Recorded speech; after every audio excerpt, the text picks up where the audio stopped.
तो आज मैं आपके सामने एक और प्रॉब्लम लेके आया हूँ जिस प्रॉब्लम का नाम है counting valleys. Counting valleys problem क्या कहती है? Gary is a valid hiker. वो हाइकर है, मतलब पहाड़ों पे बाइक चलाने वाला है। He tracks his hikes meticulously, playing close attention to small detail like topography. मतलब वो हर एक छोटी से छोटी डिटेल को, अपने ट्रैक की छोटी से छोटी डिटेल को मेजर करता है।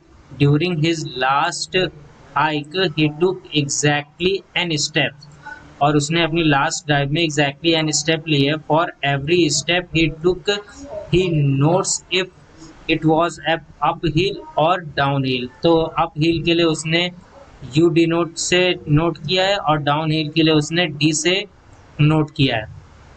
Gary hikes start and end at sea level, और उसकी हाइक जो है वो एंड करेगी और स्टार्ट दोनों करेगी सी लेवल पर। एंड ईच स्टेप अप और down represent a 1 unit change, और हर एक स्टेप जो होगी अप हो चाहे डाउन 1 यूनिट का चेंज देगी एल्टीट्यूड में। We define the following term: the mountain is a sequence of consecutive step above sea level starting with the step from the sea level and ending with the step down to the sea level। मतलब सी level के ऊपर से start होगा और down नीचे चलते हुए ऊपर, ऐसे चलता रहेगा सी लेवल के ऊपर नीचे अप टू डाउन।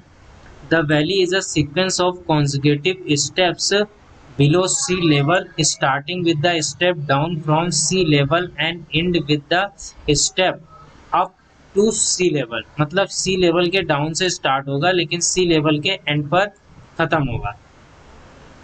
तो सिंपल सा मतलब है कि आपके पास ये सी लेवल है, अब वो अपनी जर्नी को स्टार्ट ऐसे करता है, और जब वो अपनी जर्नी एक पूरी दोबारा सी लेवल पे आ जाता है तो कह देते हैं कि एक वैली उसने कंप्लीट कर ली।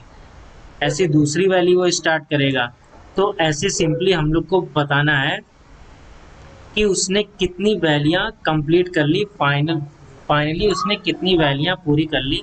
तो बस हमें आउटपुट में क्या बताना है, जैसे देखिए, complete the counting valley function in the letter below, it must return an integer that denote the number of valley grade travels. तो कितनी वैलियां उसने ट्रेवल की ये हमको बताना है। तो अब चलिए नीचे एग्जाम्पल से एक्सप्लेनेशन देके समझते हैं। तो जैसा कि आप यहाँ देख रहे हैं कि हम लोग को इनपुट में दो चीज़ें गिवन है, एक गिवन है एन और एक गिवन है एस। एन हमको क्या किया है, नंबर ऑफ स्टेप्स, मतलब वो कितने अप या डाउन लेगा, नंबर ऑफ स्टेप्स गिवन है। और सेकंड में हम लोग को एक एस डिफाइंड है जो कि क्या बता रहा है, जो कि हम लोग को बता रहा है कि स्ट्रिंग क्या होगी। ये हम लोग को बताता है कि स्ट्रिंग क्या होगी। और उसके बाद जो इनपुट फॉर्मेट है, हम लोग के पास इनपुट फॉर्मेट क्या है, इनपुट फॉर्मेट में है भाई फर्स्ट लाइन में एन इंटीजर और सेकंड में हम लोग को एक स्ट्रिंग दी गई है।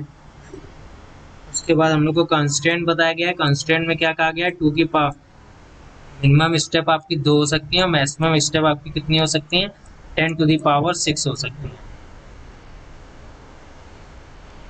अब जो अपनी स्ट्रिंग रहेगी वो सिर्फ 2 अल्फ़ाबेट से कंसिस्ट होगी, यू और डी से। और सिंपली हम लोग को प्रिंट करना है कि कितनी हाइक्स वो कर सकता है। तो एग्जाम्पल से चलिए इस चीज़ को समझते हैं।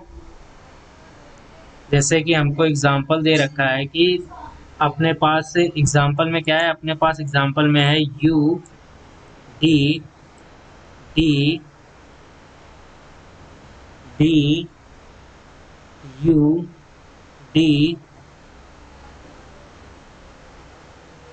और यू यू। टोटल 8 कैरेक्टर हैं अपने पास। ये 1 2 3 4 5 6 7 8।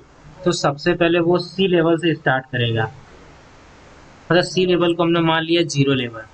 तो सी लेवल से स्टार्ट करने के बाद सबसे पहले वो गया अप, फिर वो गया डाउन, फिर क्या किया, फिर वो गया डाउन, फिर वो गया डाउन, फिर उसने किया अप, फिर उसने किया डाउन, फिर उसने क्या किया अप अप। अब वो कहाँ पर आ गया है, यहाँ पर आ गया है। ये आप दोबारा सी लेवल पे आ गया, दोबारा सी लेवल पे आ गया, तो मतलब उसने एक वैली पूरी कंप्लीट कर ली। इसलिए हम लोग सिंपल सैंपल आउटपुट में 1 दे रहे हैं। ऐसे हम लोग को पता लगाना है कि वो कितनी वैल्यूयाँ कंप्लीट कर पा रहा है। तो चलिए इसका कोड अब करते हैं।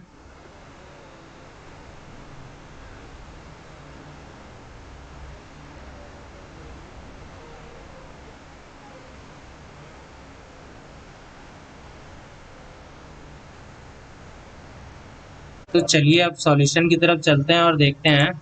तो सबसे पहले मैंने क्या किया है, एन और एस अपने पास दो चीज़ें हैं। तो एन आपका क्या बताता है, एन आपका बताता है साइज कितना है स्ट्रिंग का, और एस आपका क्या बताता है, एस आपका बताता है कि स्ट्रिंग में क्या क्या है। तो हमने दो कैरेक्टर लिए हैं ए और बी। ए आपको क्या बताएगा कि कितने आपने डाउन या अप स्टेप लिए हैं, और बी क्या बताएगा कितनी वैल्यूज आपकी कंप्लीट हो गई हैं। तो सिंपली मैंने क्या किया है, जब मुझे यू मिलेगा, मतलब जब मुझे अप स्टेयर मिला तो मैं सिंपली प्लस कर दूंगा, और जब डाउन स्टेयर मिला तो मैं सिंपली माइनस कर रहा हूँ।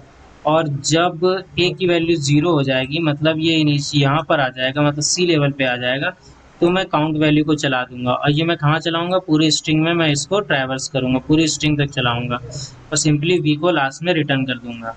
तो अब चलते हैं, इसको सबमिट करते हैं।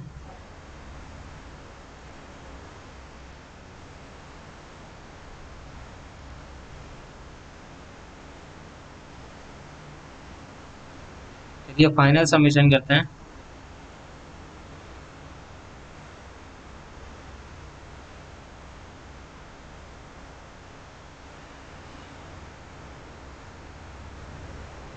Thank you for watching and don't forget to subscribe the channel.